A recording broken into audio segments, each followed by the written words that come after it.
Hi everyone, good evening and welcome to our webinar session tonight. So I'm meeting from InvestingNote, very happy to see everyone again. So tonight we have a very special guest on board with us, Aaron, the founder of Value Investing Substack. So right now we will wait for a few minutes for all of our friends to come inside and to listen on our team, which is on inflation tonight. Yeah, so if you have friends who have registered but haven't come in, right, do remind them as we will be starting very, very soon.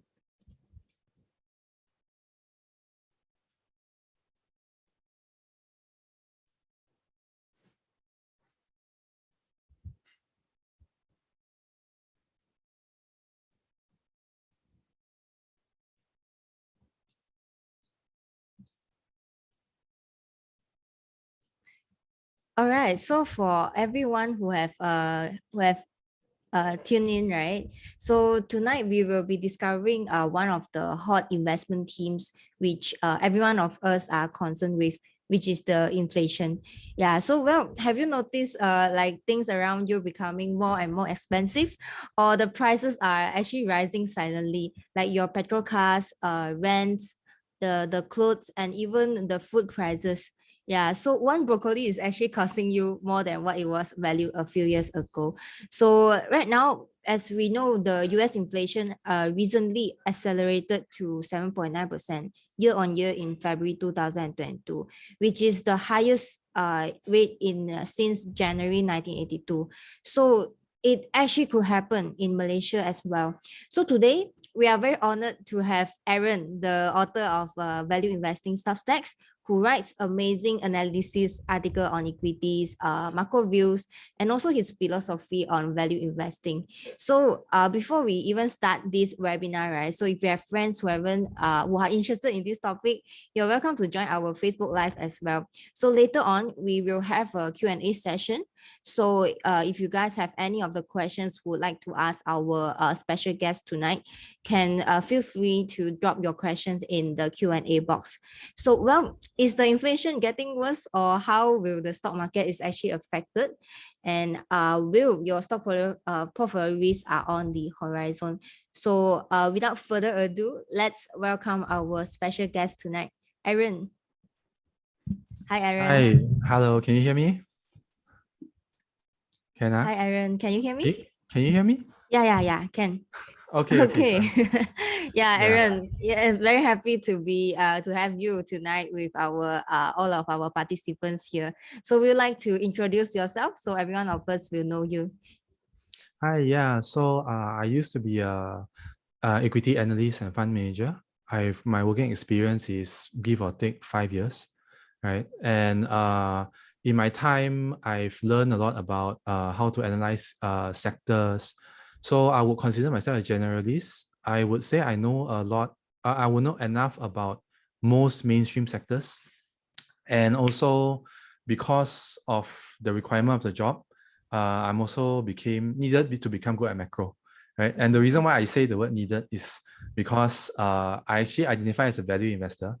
So my friends will tell you I'm a huge Warren Buffett fan, right? I genuinely believe that value investing works, and perhaps we can have a time to tell you more about that. But today's topic, we will be talking about US inflation, right? So yeah, you can see that I'm the founder of Value Investing Substack. Thank you, Meeting, for calling me founder. I don't really see myself as that important, but yeah, that's my blog, right? valueinvesting.substack.com. Feel free to have a look if you want. And also, I have an InvestingNote profile, right? So it's on InvestingNote. You can look for my name, Value Investing Substack. Maybe Meeting can share with you guys later. So please subscribe to my InvestingNote profile. Yeah. Okay, so let's dive into straight into our topic tonight lah. So can you give us like a background on how intense is the inflation situation right now, and how does this inflationary situation being portrayed? Yeah. All right, sure. So I think there are two types of inflation which we need to understand. One is demand side inflation and one is supply side inflation. And in fact, these two are two different kinds of inflation. So demand side inflation is what we typically understand as inflation, which is that there's a lot of demand, and because of that, demand exceeds supply, which would increase prices, right? Because if let's say you are a shop and you have a lot more customers than you can provide, you will take advantage of the situation and raise the price. So that is the typical demand inflation, which people associate with the word inflation. But what we are facing now is more on the supply side inflation, right? So there are three main cornerstones to this supply side inflation today. The first one is supply chains. The second one is commodities, and to a certain extent, semiconductors. And the third one is labor. So I understand that we are in Malaysia, and most of you will be interested in Malaysia. But the fact is that most of the factors that are causing inflation in Malaysia today is actually really due to global inflation factors, right? Of which US plays a large part.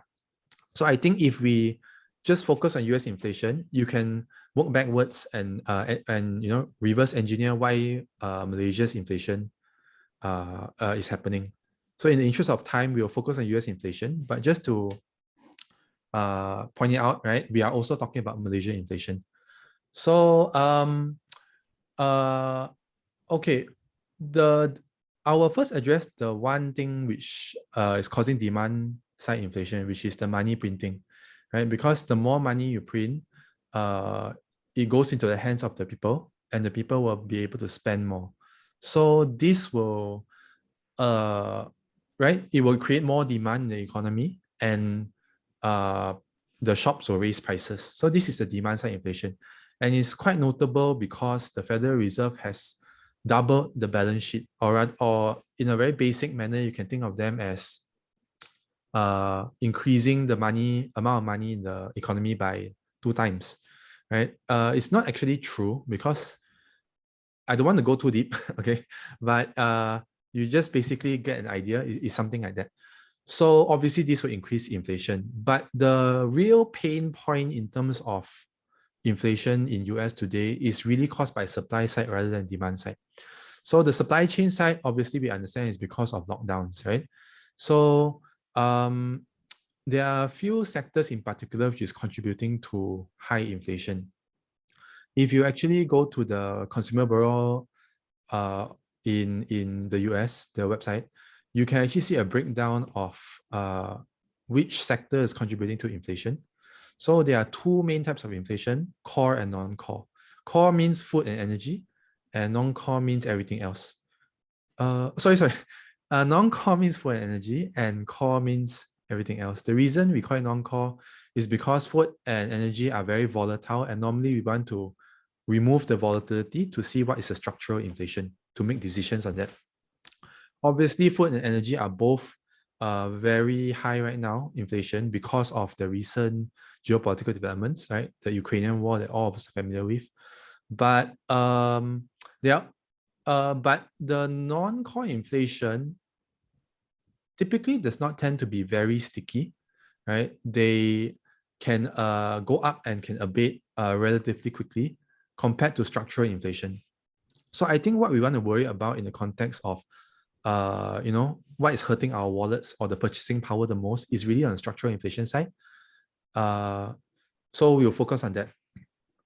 On the structural inflation, you will notice a few sectors which are contributing to most of the situation. So obviously travel right now, because there's a lot of pent-up demand, right? So your hotels, your airline prices, it's all going up in the US. But another one that's going up is used car prices. I just checked. I'm not really sure if I actually checked correctly, but apparently used car prices have gone up by about 40% year on year. Right? So you just think about how that contributes to the average 7.9%. Right? Even though it's a very small percentage of the total basket, it is actually quite a huge numerator in there. So, right, and used car is typically seen as a leading indicator, which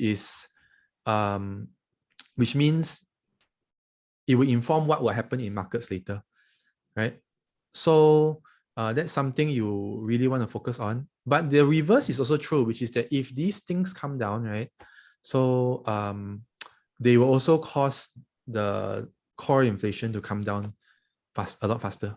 Because if you look at broad-based inflation like rents, or for instance, I mean anything random, I can't really think of anything, right?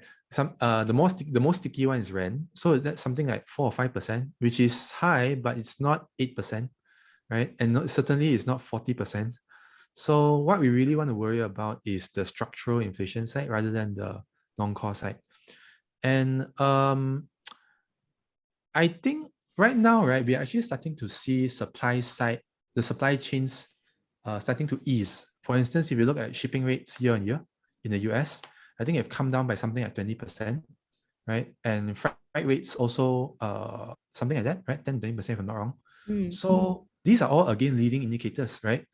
Okay, let me just digress very shortly. Leading indicators is the one we want to watch. Lagging indicators means they already happen, right? And they won't really provide future information for future market decisions because they are lagging, right? It's already happened. So lagging indicators are like wages and employment rate, right? And people always look at the wages and employment rate, 3.6% unemployment rate right now. And they think that, oh, the economy of the US is very strong. But remember, those are lagging indicators. Most of the leading indicators are starting to fall.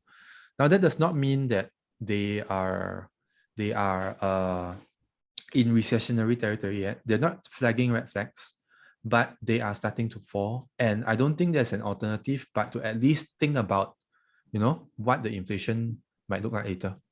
So, for instance, ISM new orders, right? Let me just have a look. ISM new orders are 61.7. Let me see. What other leading indicators? Okay, consumer sentiment is 59.4, right? So, etc. And they have fallen from about since January, right? Sorry, since last month, right? So, not to send any recessionary red flags, but definitely keep it in your mind that recession is not yet out of the question. So just to wrap up what we just said, right? Sorry.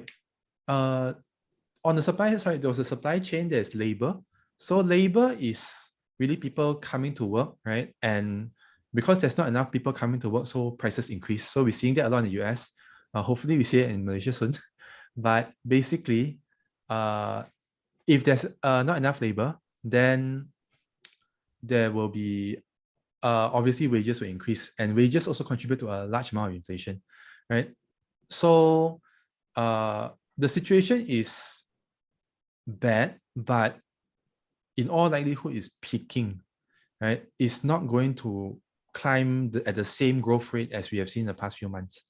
So I guess that's how I would leave it for now, right? If you guys have any other questions, maybe we can leave for a Q&A to go deeper a bit.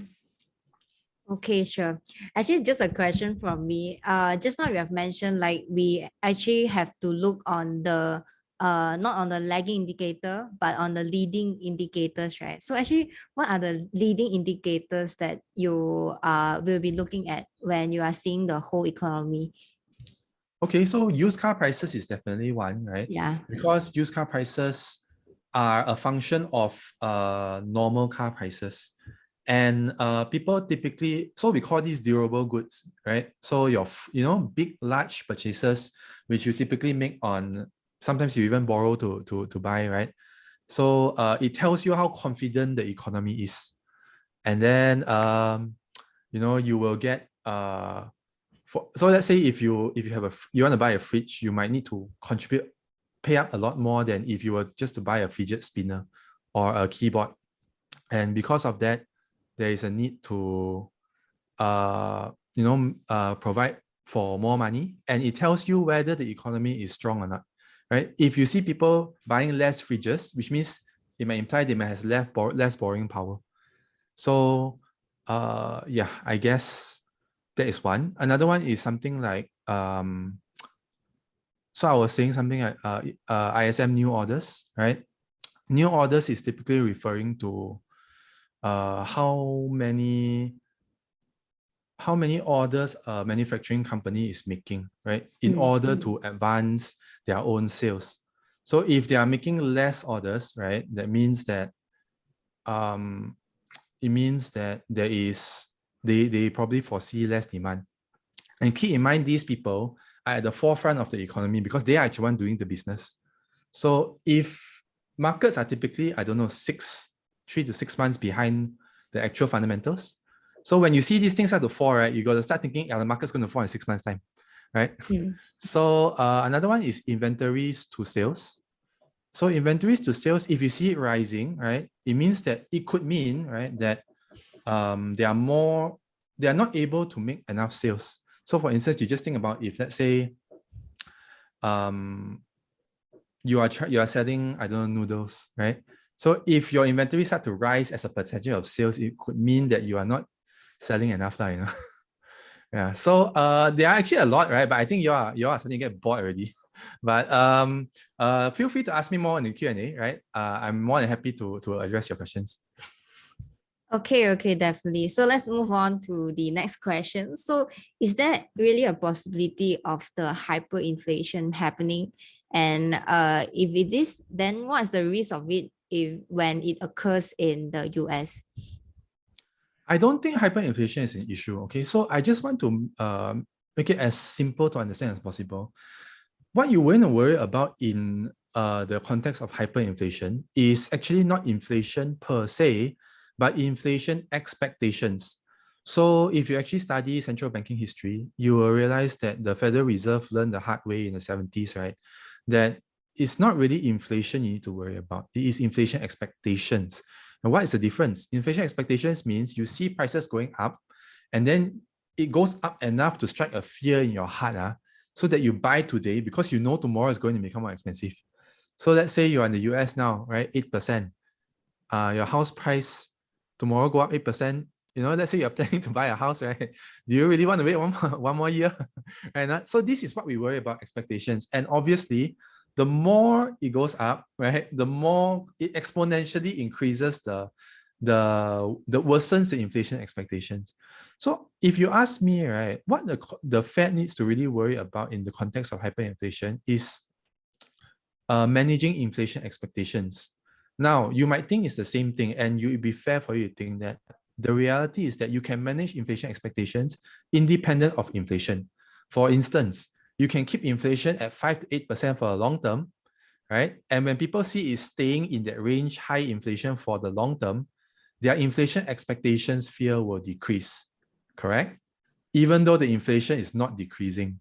What you don't want people to do is to worry that inflation is going to go up even more tomorrow, and then it contributes to a self-fulfilling cycle where you buy today and then it goes up more tomorrow and then you buy today again, right?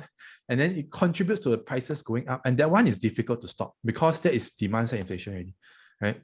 So like I said, most of inflation are supply side, okay, and they are good and bad. The good part is that let me talk about bad part first. The bad part is that the Fed has no control over it directly, right? Because if it's you increase interest rate, you increase everybody's costs, and everyone has less money, right? So it automatically reduces demand. But supply side inflation is caused by physical, logistical issues.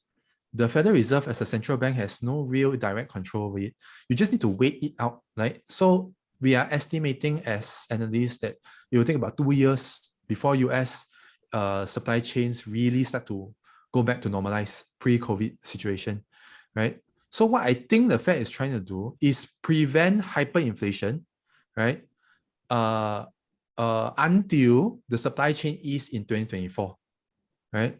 They don't necessarily need to reduce inflation as long as they contain inflation expectations, right? And we can go into this more later. So it will relate to the recent news about the 95 billion US dollars of balance sheet reduction per month, right? We'll talk about it more later, but you will sort of understand what I mean when I say that it's a difference between managing inflation and managing inflation expectations.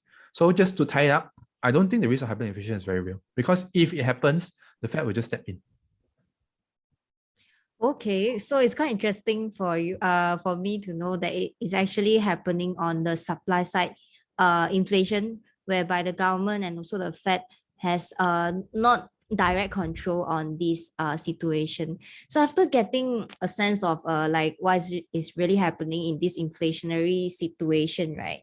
So with price being pushed and interest rate tends to move in kind of like the same direction, but with lags. So because interest rate are the primary tools, right, when we are used by the central banks to actually manage the inflation. So in general, right, we all will say is that higher inflation, higher interest rate are the policy in response to the rising inflation. But right now, with the latest in US inflation, right, printed at 7.9% year on year, why is it haven't the long-term bond yield risen to reflect on the inflationary expectation? Is this really a sign like that the inflation is still having a larger room to grow, or before it's getting intense? Or is it another reasons that is causing this to happen? Yeah, it's actually an excellent question, and it will blow your mind what the answer is. So, just to give you some context, right? There's a difference between long-term bond yields and short-term bond yields, right? Because short-term bond yield is typically controlled directly by the Federal Reserve. Long-term bond yields are also to an extent controlled, but significantly less, right? So yield curve control is long-term bond yield expectation managing, but right, most of the Federal Reserve control is on the short-term side. So when you see long-term bond yields moving, that is the market responding, right? And it's telling you what everybody else than the Federal Reserve thinks. Okay, now here's the part that will blow your mind. So try and imagine, right, that the whole central bank, the whole country is actually a company. Okay, just bear with me. Try and imagine that. It will help you understand things better. So the question is, why have long-term bond yields, right, as set by the market, not reflected inflationary expectations, right? Which also ties into the recent inverted yield curve, right? So we'll talk about more about inverted yield curve later, but inverted yield curve basically means that the long-term bond yield is less than the short-term bond yield, which if you think about is quite counterintuitive because, right, why would people, borrow more than they're willing to lend out? or rather lend out less than they're able to borrow, right? So that's why people normally say that when that happens, it reflects a recession because the market is trying to sell off the long-term bonds, right? So trying to buy yeah. Okay, never mind. Okay, I have that. My head is spinning. So why haven't this happened, right? So that I said, remember just now I said the analogy is that think about a country like a small company, right? So obviously you have the Federal Reserve in the US. Another thing to think about is Japan, right? Japan is another company, right? So what do I mean by this? Okay, the Bank of Japan, right, is currently, as you all know, been printing money at crazy for the past 10 years. And up to now, it owns, I think, over 50 or 60% of all JGB bonds, which is Japanese government bonds. And, I mean, it's an objectively unbelievable number.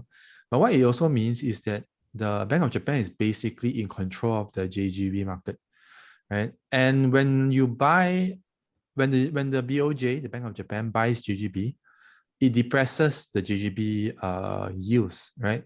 So Japanese citizens who have a lot of cash because of all the money printing that the BOJ is doing, right? Do they really want to invest in JGBs with lower yield? The reason, I mean, no, right? So what they typically do is they'll go to the US market and buy US treasuries, USTs, right? And when this is why you always see they call Japan as a safe haven currency, because when there's a recession, the Japanese citizens will pull all their money back out of the US, right? And the size is so large because of so much money printing going on. Reminder, as BOJ owns 50% of JGBs. So, right, Japanese citizens actually have outsized influence on US Treasury yields, right? And in particular, long-term US Treasury yields.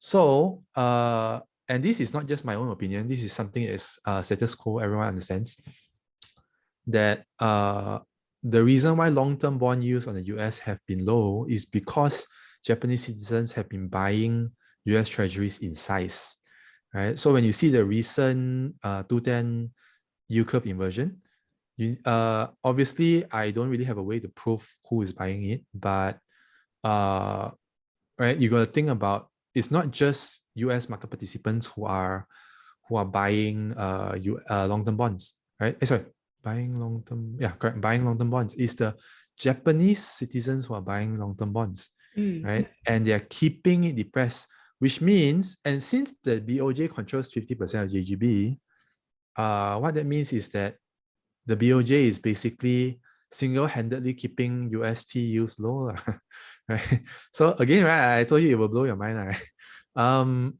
Yeah, and yeah, that's my answer for why US long-term bond yields have not reflected your inflationary expectations yet, and it can continue to go further. Okay, so like what you say, right? Another thing that is actually in the headline right now is actually on the inverted yield curves.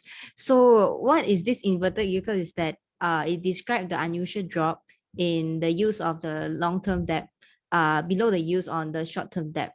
So or we also often we refer it as a negative yield curve lah.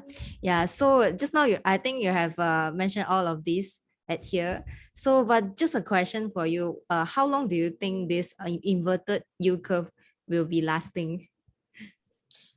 So the answer to that, right? The context is that every time a inverted yield curve happens, within, I don't know, call it 18 to 30 months, a recession happens every single time, right?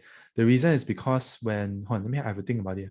When yield curve inverts means that people are buying long-term bonds rather than short-term bonds, right? Which means buying long-term bonds, then long-term yields go down. So that means that they want to hold on to the current long-term yields because they think interest rates will go down, correct? And what does it mean by interest rate going down? It means the Fed is going to reduce interest rates because a recession is coming, right? And typically the people who buy long-term bonds, such as including corporate bonds, right, are the people who are seeing credit quality deterioration in the economy. So a good analogy to draw is before the 2008 recession, right? I think even in as far as early 2007, or 1.5 years before the 2008 recession actually happened, before equity markets crashed, right? For 1.5 years, right, corporate bonds were deteriorating nonstop, right? And especially the what's it? I forgot what's the ticker name. The credit default, the CDO market, right? The CDO index, which if you watch The Big Short, right, that is the problem in 2008. So it was already telling you in advance, right, for one whole year, right, something was wrong before the equity markets crash. So can equity markets go up from here for one more year? Can. Do you want to take the risk? That's up to you, right?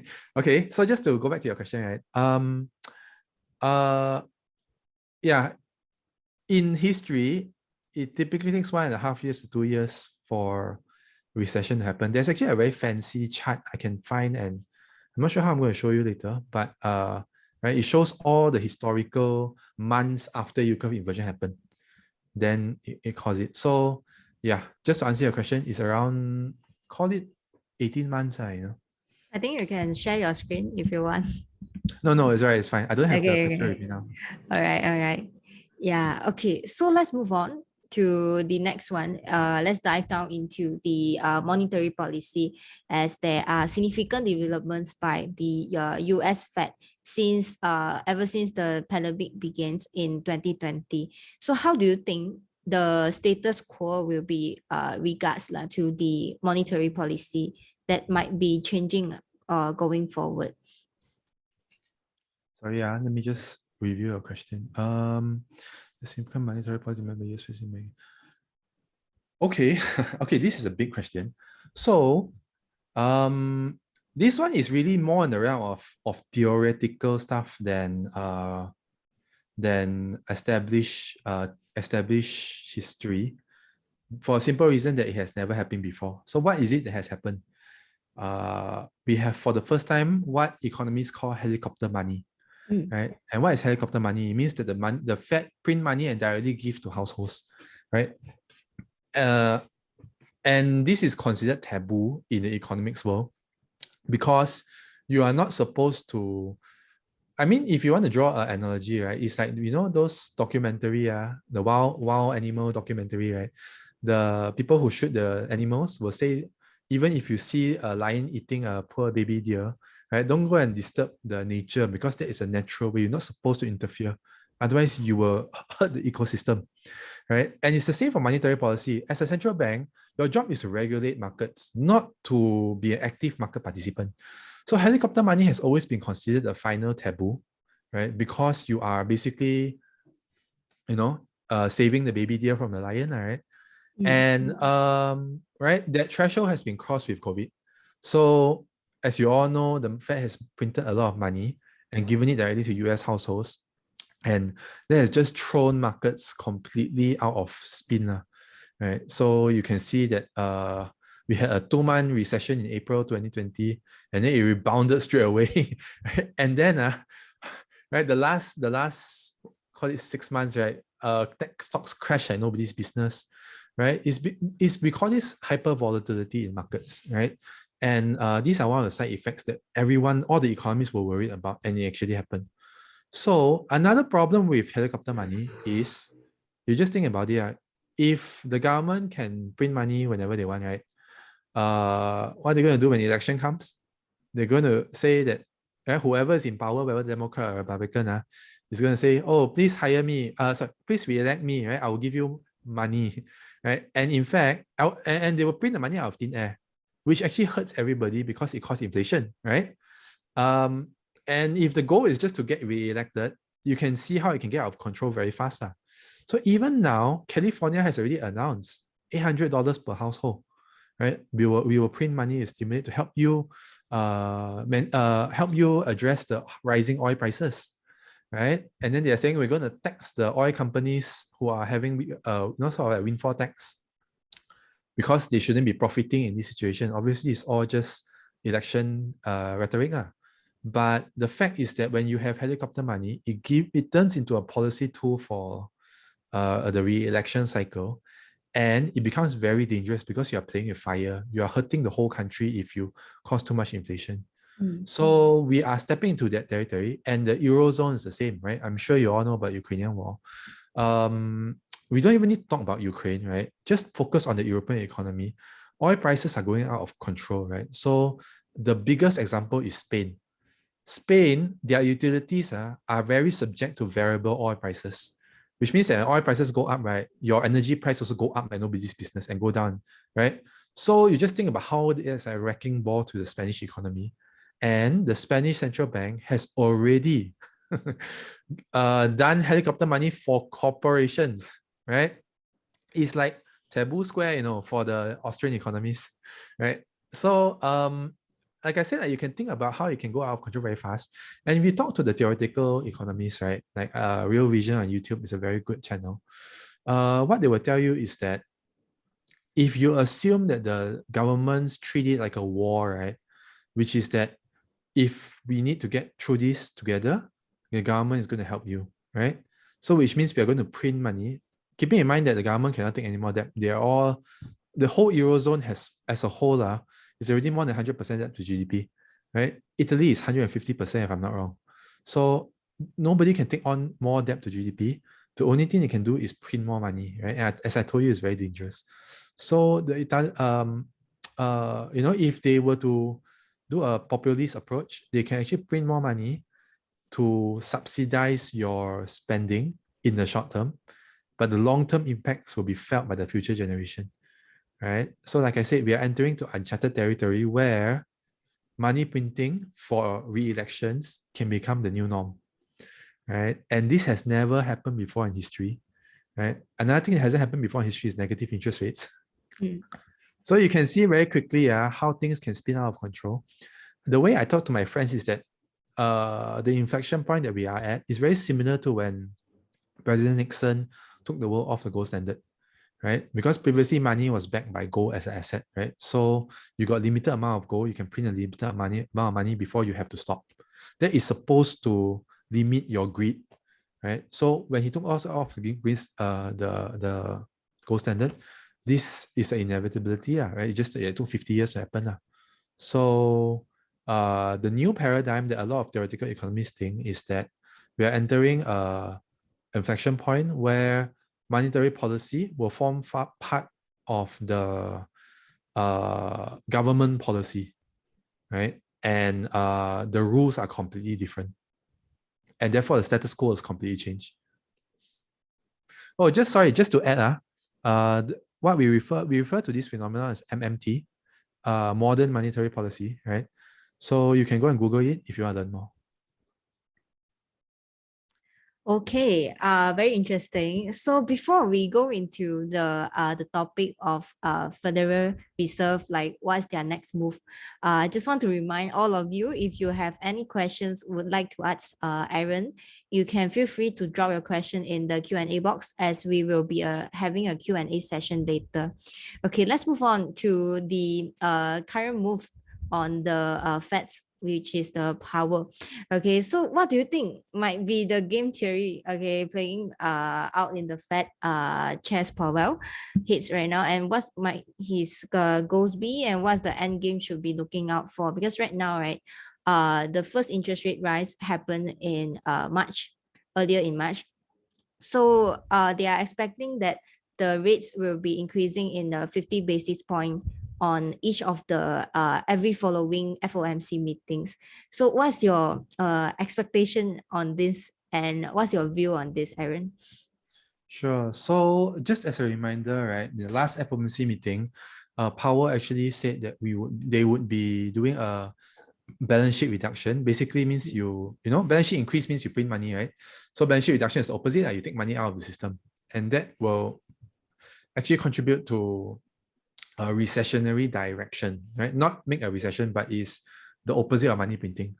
And they are doing it at huge size, right? 95 billion per month, 60 billion of treasuries, 35 billion of mortgages, right? So basically everyone is starting to panic because, right, just a few months ago, Goldman Sachs was saying 7 rate hikes this year, right? And then suddenly Powell come out and just flip the table, So everyone's talking about recession now, right? So again, right, it goes back to what I was saying earlier. I don't think Powell is trying to reduce inflation, because the problem is never about demand side, or I won't say it has nothing to do with demand side. Money printing certainly is an issue, but the real problem that is causing the excessive inflation is the supply side, right? Like I said, there was the supply chain issues, and there's also the labor issues, right? People don't want to go back to work after, being familiar with staying with their children for a while, right? Or they want to have work from home ability. So the permanent solution to inflation in US is solving the supply side inflation, not the demand side.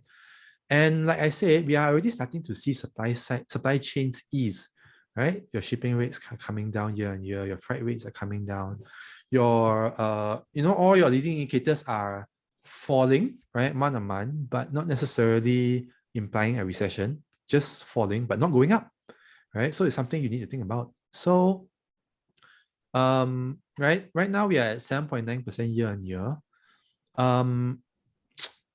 Obviously if we stayed at 8% forever, it's very, very bad. But supply side inflation, right? Supply chains, people think it will be resolved by 2024. Call it mid 2024, latest 2025, right? I think 2025 is very safe. So you got 2 or 3 years before your supply side inflation will automatically solve itself, right? And again, like I said, the Federal Reserve has no direct control over supply chains, fixing supply chains. So it just needs to wait for supply chains to ease, for the supply side inflation to naturally fall.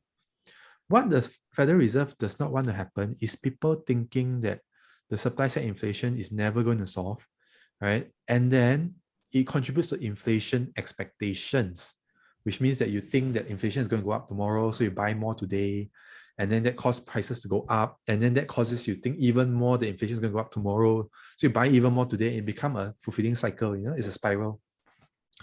So I think, right, if you were to ask me what is the game theory going on in Fed Chair Powell's head, it is not really necessary to manage the supply side inflation that he has no control over.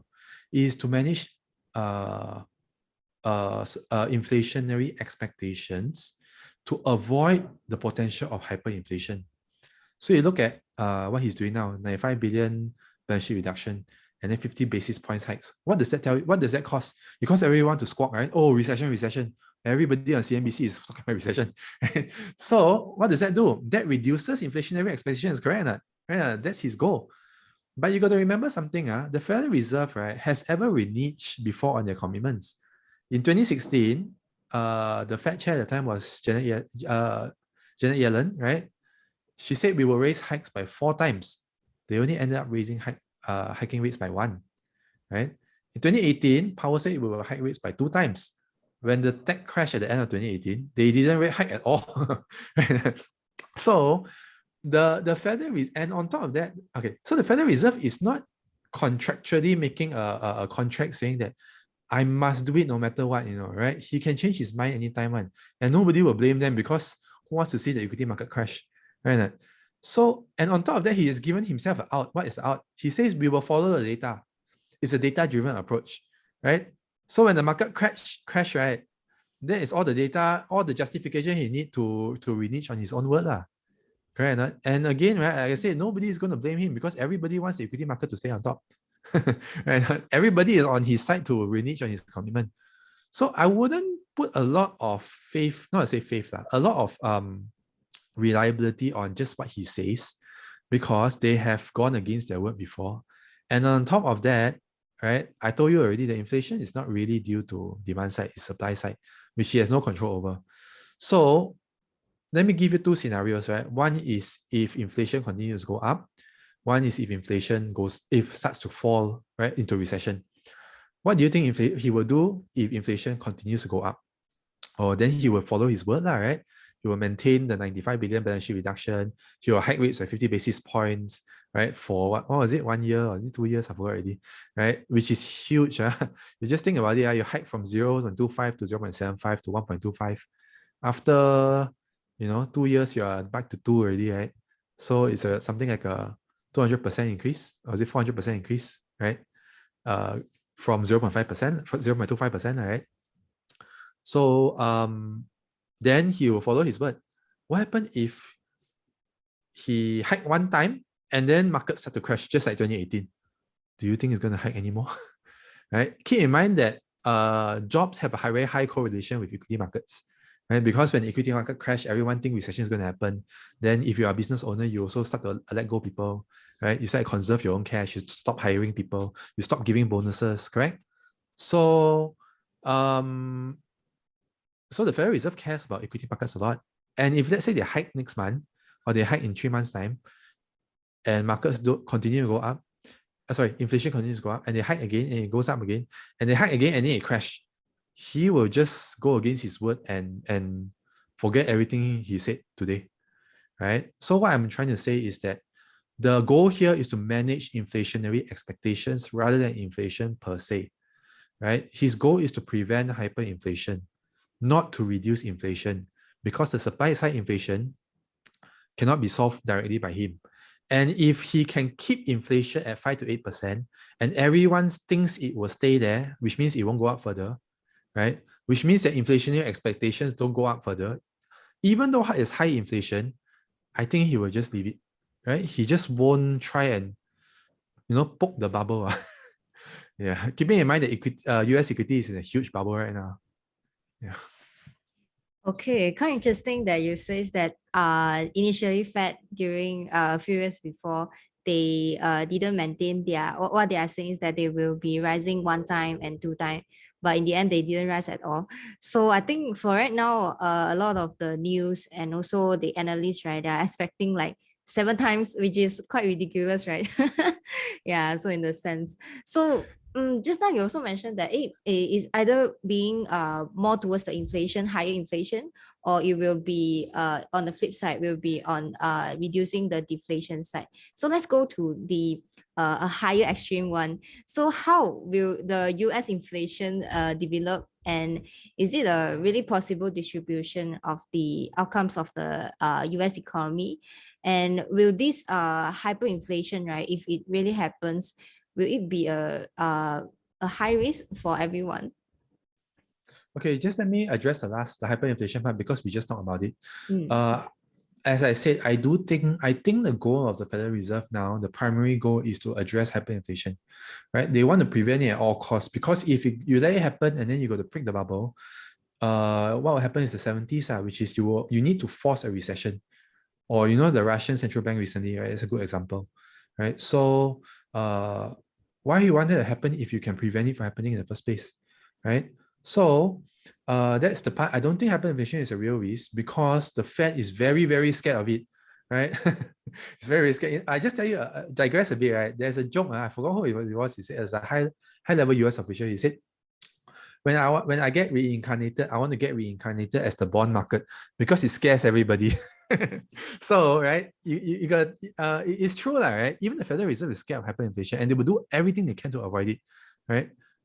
Okay, so let's go to the first two questions. How will US inflation develop and what are the possible distribution outcomes for the US economy? If you were to ask me, right, like I said, the source of the excessive inflation is really supply side.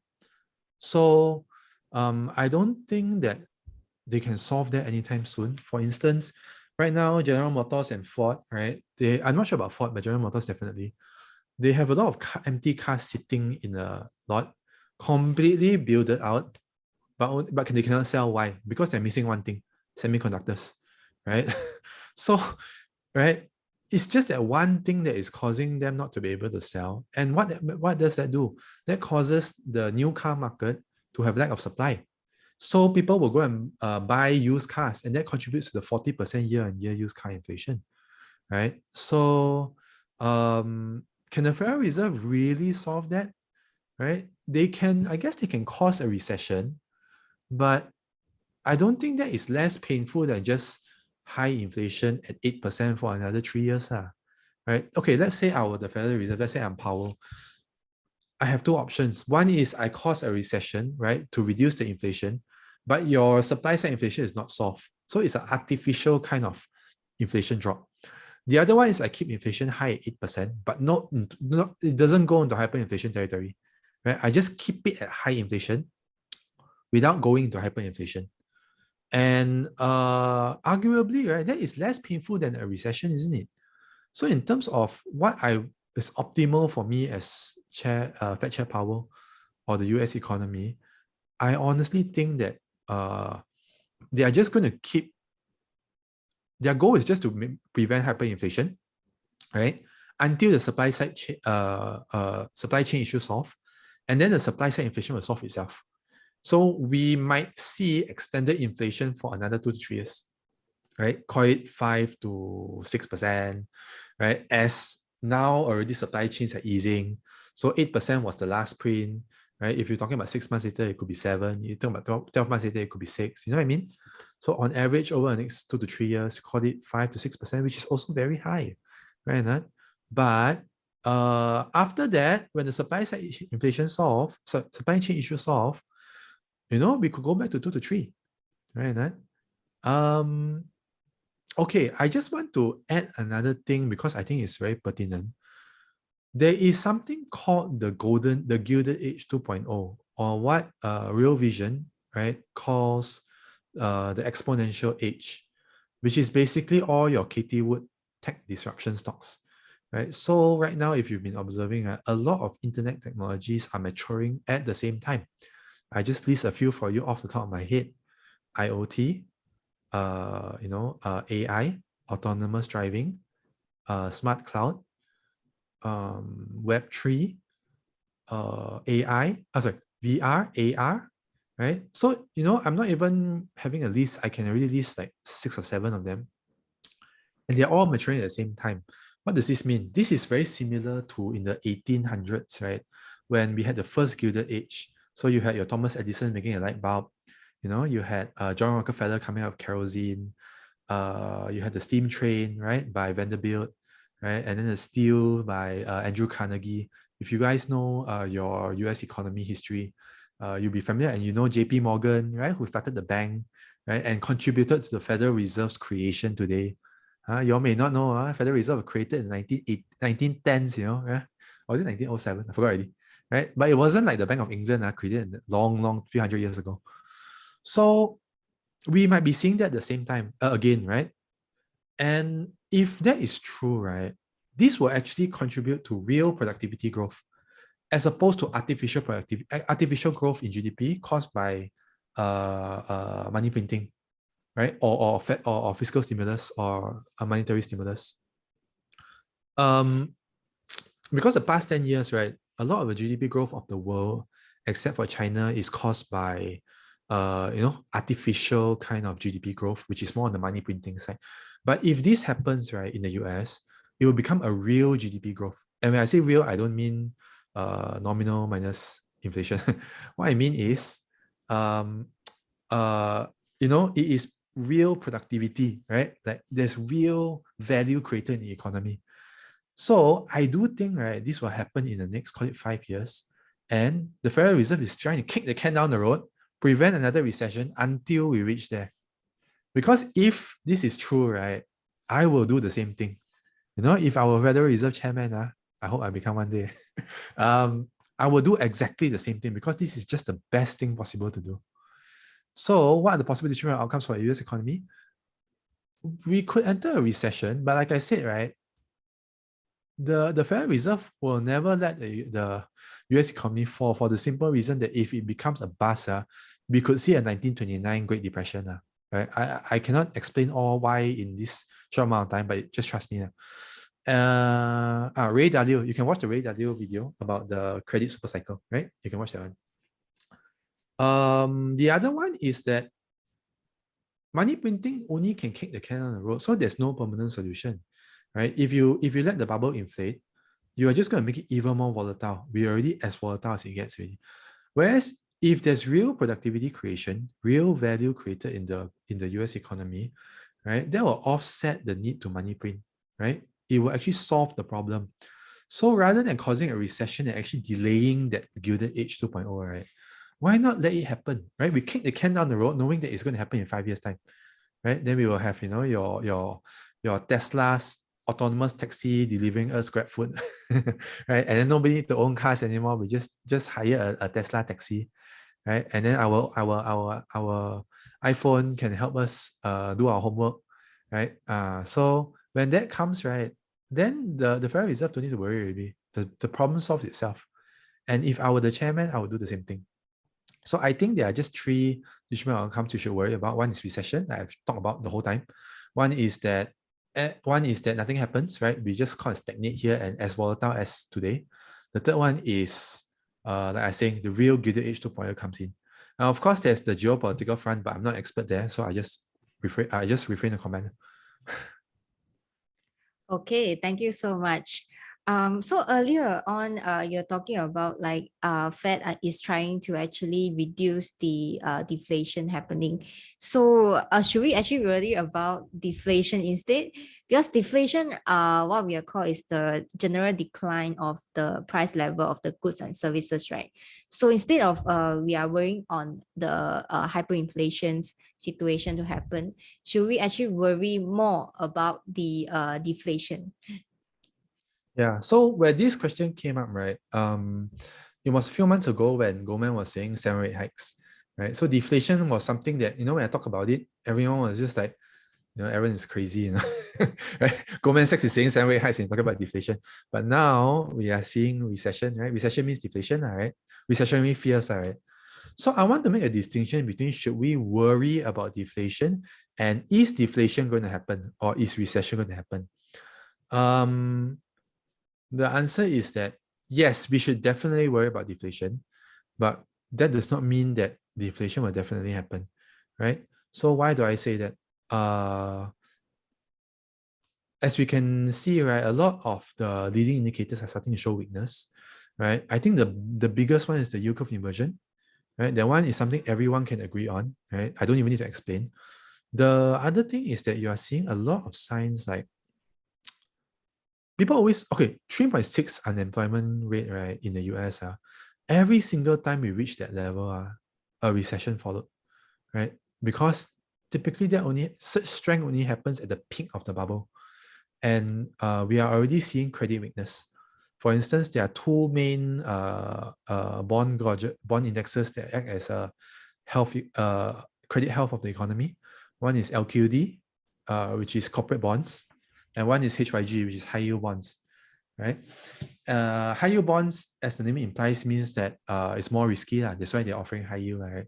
So you talk about your Air Asia, right? The Air Asias of the world, those are high yield bonds. Yeah, the funny thing, right? So you would expect that high yield bonds will have more outflows than corporate bonds, right? Like your normal corporate Apple bonds, whatever, right? But the funny thing is that LQD outflows are exceeding HYG outflows. Okay, so very worrisome. And something I think that needs no explanation. People always point to how the S&P 500 has a lot of cash balance, right? Because yeah, a lot of money printing going on, and the tech stocks have been doing quite well in the last 2 years. But if you really break it down, right, the all the cash is held by the top 50 companies. the top 10%, right? The remaining 90% of the S&P 500 is like a zombie, Either they are dying.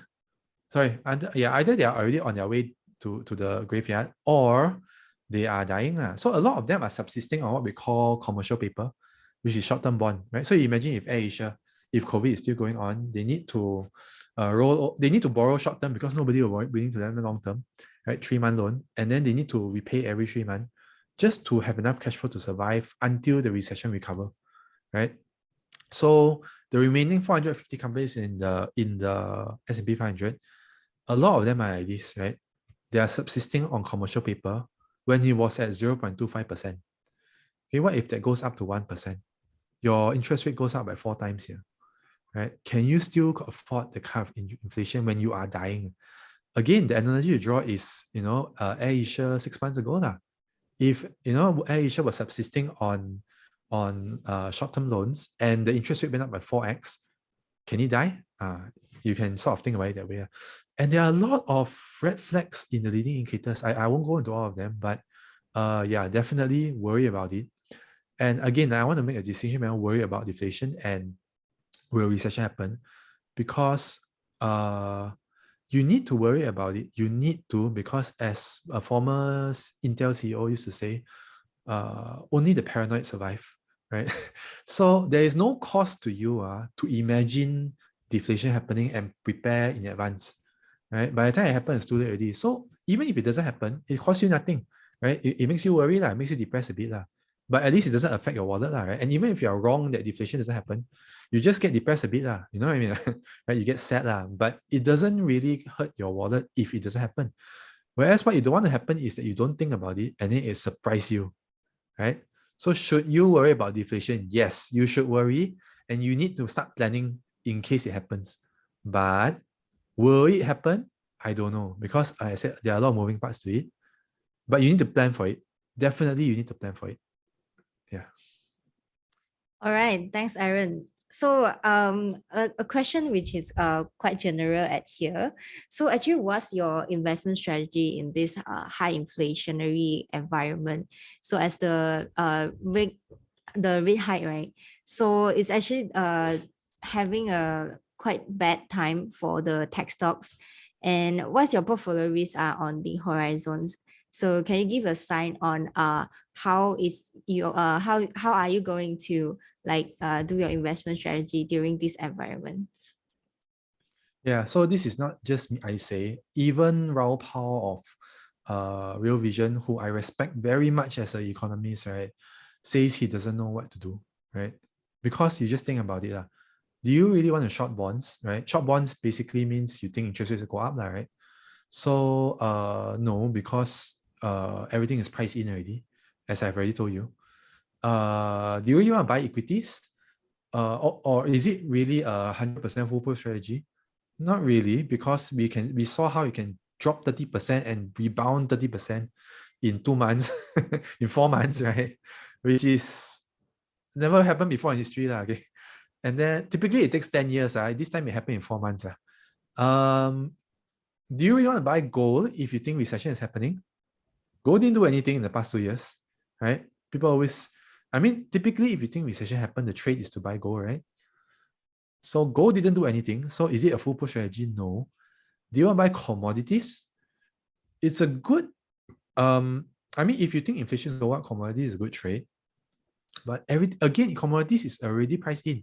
Look at precious metal stock is up, I don't know, some crazy amount, right? So there's no point buying something with good fundamentals when the fundamentals are already priced in, right? You're just buying at fair value and you're taking all the downside risk if the opposite happens. So what is the investment strategy? I would be very honest, I don't know, right? But what is my investment strategy? This is more on the value investing side. So it's really more about protecting your accounting for all possible outcomes. Because like I say, right, even Raoul Paul doesn't know what to do on the macro side. And in the short term, macro matters a lot to your share price, right? I think the word is market can remain irrational longer, you can remain solvent. So, do you really want to buy long term and then next 2 years it keep going down? I don't know. I can't really say yes to the answer. But what I can say is you need to take into account all possible outcomes, which means both markets going up and markets going down. So how do you do that? You need to buy undervalued stocks, right? So what happens when you buy an undervalued stock? Let's just talk about theory. Let's say a stock is supposed fair value at 1 ringgit or $1 and is trading at 50 cents, right? So if the market goes up, right, and the fair value is $1, but the market, because it's peaking, it goes to 120. Your 50-cent stock will double, right? Now, what happens if recession happens? Your $1 fair value stock, because people think it's a recession, it may go down to 75 cents. But because you bought at 50 cents, you're still okay, right? I mean, it may go down to 45 cents. Who cares, right? I hope you don't care, right? So that addresses both the issue, right? And this is what value investing is really shine at, because value investing simply means to buy stocks at below their intrinsic value, right? And it's not value factor, which is to buy low multiple stocks, low PE ratio, low EV/EBITDA, right? Even a growth stock, right, can be a value investing stock, because again, right, if your stock is worth $1 and you only buy at 50 cents, it's still value investing, right? Even if it's worth $10 and you buy at $5. So I'll just end with a quote for this question, which is what do you call it? Benjamin Graham's definition of an investment, which is the definition of an investment operation is defined as something which promises safety of principal and an adequate return, right? So what does it mean by safety of principal? What does it mean by promises safety of principal? It means that you should be looking for a stock which behaves like a bond, right? Because no matter what happens, you want to get back your principal, you want to get back your money, right? And you need to prioritize that over the upside, especially in this kind of super volatile macro environment, right? I mean, we've just seen the last month how geopolitics can influence markets. And keep in mind, I haven't even said a word about geopolitics yet. Right? So we are already missing like maybe 30% of the market. So yeah, buy undervalued stocks. Okay. What portfolio risks are on the horizon? I think I pretty much covered already. Okay. Thanks, Aaron. So let's go to our very last question of the night. So what's the one advice you would like to give all of our joiners today? So you're more towards the value investing side, right? So maybe you can share more about it. Yeah. Sure. So again, this one will be a value investing principle, which is hold on, let me try and word it. How do I want to word it? You want to you need to think in terms of probabilities you need to target probabilities rather than outcomes. Right? So when we look back and judge our performance, right, our historical performance, we are looking back with 2020 hindsight, correct? So, if you underperform and then you look back and then you judge yourself, you feel bad because you underperform. When you have 2020 hindsight, right? So now if you invest today and then for a 2-year forward performance, you got to understand that you will never have the benefit of hindsight, right? Planning forward, especially as long as 2 to 5 years, you will never have complete information. So you shouldn't be trying to maximize your return based on having the benefit of hindsight, right? You need to accept the reality that you will never have the benefit of hindsight. And the best you can do is invest in uncertainty, which means even though you underperform, right, on the upside, it's okay, right? It's really okay. Because like I said, I mean, I'm sure you all agree with me by now, right? There's no way to predict what is going to happen in 2 years' time. Just what I've said is already like 10 gigantic factors, all with 100 moving parts each. How is it possible to know what's going to happen, right? So you need to accept the reality that you are not going to be able to perform with 100% 2020 hindsight level, right? And in 2 years' time, if you do underperform, just be okay with it, right? Don't beat yourself up. And today, when you are targeting, right, also target to, get your 15% return or your 20% return, but please don't go and target 200, 400% return, right? Because when you do that, you need to take a lot of risks, right? Your Bitcoin hodlers. I mean, I'm not judging anybody, but the fact is that it's very risky and it's not good for your own net worth, right? So, invest with, understand that you are investing without benefit of hindsight. Don't expect yourself to perform with the benefit of hindsight, right? And as a result, don't take too much risk, right? So, what is Buffett's rule number one? Don't lose money, right? What's his rule number two? Don't Don't forget lose rule number money. one, right? And also, just to end it, a similar principle. Soros says that it's not about whether you're right or wrong that is important. It's about what happens when you're right and what happens when you're wrong. So don't need to be try to be right, right? As long as no matter what happens, you're going to be okay. Why? Because you buy undervalued stock, right? If you are right, it doubles. If you are wrong, it falls by 5%, right? No matter what happens, you'll be okay. So this is the same first principle as Buffett's rule number one: don't lose money. So I would love to give you a lot more value investing principles, but what's the one advice? It will be this. Okay, thank you so much, Aaron. Let's move on to our Q&A session. I think we have some questions from our floor here. So one is from Mr. What are your thoughts on the dollar milkshake theory? Do you think the dollar will keep going up? Sure. So the dollar milkshake theory, for those uninitiated, is basically that the US dollar will continue to strengthen, right? Because everybody is a reserve currency. So no matter whether markets go up or down, everybody will still need dollars for trade, right? For oil prices. I mean, notwithstanding the recent developments, right? But this is where the dollar milkshake theory is coming from, right? So it's like all the dollars go into the milkshake, get sucked in the straw by the Federal Reserve. So no matter whether the US economy does well or not, USD will strengthen. This is what the dollar milkshake theory is. And I happen to agree with it, right? Because the fact is, right, what's the alternative to the US dollar? US dollar is something like 40% of SWIFT right now. Right? Euro is like almost 30%, if I'm not wrong. Do you really want to go to the euro? That's okay. When we talk about dollar versus euro versus other currencies, what we really mean is the asset is denominated in the dollar, right? So it's not just buying and holding US dollar. It means buying house in US dollar, right? Buying a bond in US dollar, buying stocks in US dollar versus buying house in euro, stocks in euro, bond in euro, right? So what's your alternative if you don't buy US dollar? Are you going, I mean, there's no such thing as don't buy currencies, right? Don't tell me you want to buy commodities, right? So do you really want to go to euro right now? I think nobody here will agree with that. Do you really want to go to the yen when they are printing money in a inflationary episode? Also no, right? How about the renminbi? The renminbi, unfortunately, is still something like single digit for Swift trades, and they have capital controls. So, like whatever you think about China's fundamentals, the fact is that it's not going to go compete with the USD in 2 years' time. You know what I mean? Maybe in 10 years, but not in 2 years. So, and even if you don't believe this, every fund manager in the world believes this. So that's where the dollar milkshake theory is coming from. There's no real alternative to the US dollar. There is gold, but like we've seen gold has done nothing in the recession.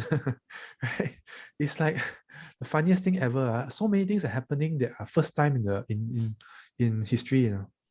Yeah. So I do think it will happen, but like I said, right, in macro, everything can happen.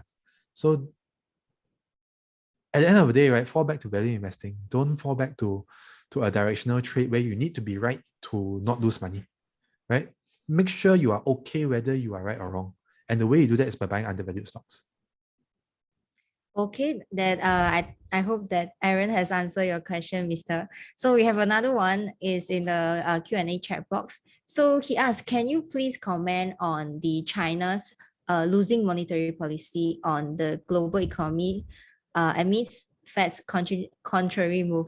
So Fed is trying to like tightening the monetary policy, but for China is doing on the flip side. So what's your view on this?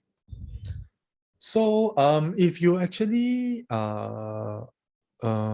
study economics, right, there is a similar analogy to draw with what China's monetary policy is now, which is that Mario Draghi in 2011, he actually said we will do whatever it takes, right, to keep the euro alive, right? Because like I told you, the eurozone currently is 100% GDP. You got some zombie companies, which people very discriminatorily call them pigs, right? Pigs is Portugal, Italy, Greece, and Spain. So honestly, I don't think it's a wrong way to describe them because their economy is in shambles. So right, he said whatever it takes because he's trying to tell the market that we are not going to let the euro collapse. We will do everything possible to keep it alive, right? And right now, we can sort of draw an analogy to China, because if you look at what China is doing on the fiscal front, right? I mean, obviously, we all know they have COVID now, but also they had a few successive market developments recently, right? So you had the very tightening on the property sector, which is, if I'm not wrong, 20 or 30% of China GDP. And then you had the, I think it was Common Prosperity, if I'm not wrong, where they basically shifted the wealth from the rich to the poor, right? So obviously, if you are poor, that's a good thing.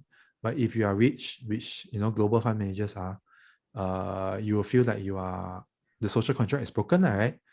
So a lot of foreign fund managers have pulled their money out, right?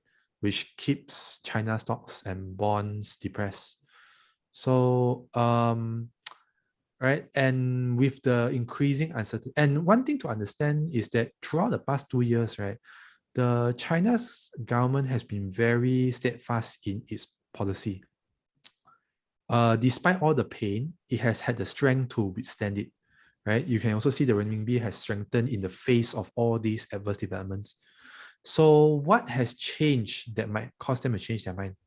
I'm sure you all know what, right? Which is the Russian-Ukrainian war. And that is something outside of the China's control. So my best guess, given the recent loosening monetary policy, has to do with that, which is just to provide a backup in the event of worsening situations, right? Because like I told you, they have the strength to do things within their control, but the things not within their control, right? Like you said, like we have seen that geopolitics, like anything can happen. So if you are China's government, right, do you really want to continue taking the risk of tightening further? Or do you want to sort of play it safe a little bit, right? Just to provide a backup. You can always reverse it later, correct? Right? There's almost no harm to it. So, and obviously they are not going to go into bubbles right now.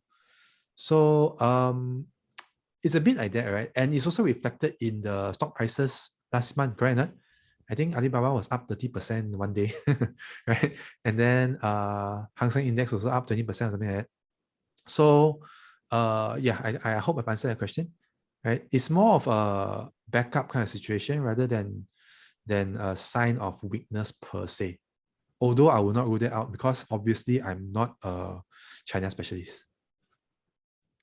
Thank you so much, Aaron. Thank you. Okay, so we have actually come to an end for our sharing session today. So if you like Aaron's sharing, do come by our InvestingNote and search on Value Investing Substack to follow him on the InvestingNote. So at here, you can actually get in touch with Aaron and to discuss your opinions and share your views on the current stock market and also the macroeconomic views, or even the value investing philosophy that you might have similar ones with Aaron. Okay, so thank you so much, Aaron, and for your great session. We definitely learned a lot in this session. Thank you so much, Aaron. Yeah, thank you. I hope to see you guys again soon. I really enjoyed this. Right. So more than happy to teach you guys. If you want to contact me, you can go to my InvestingNote profile, ask me questions.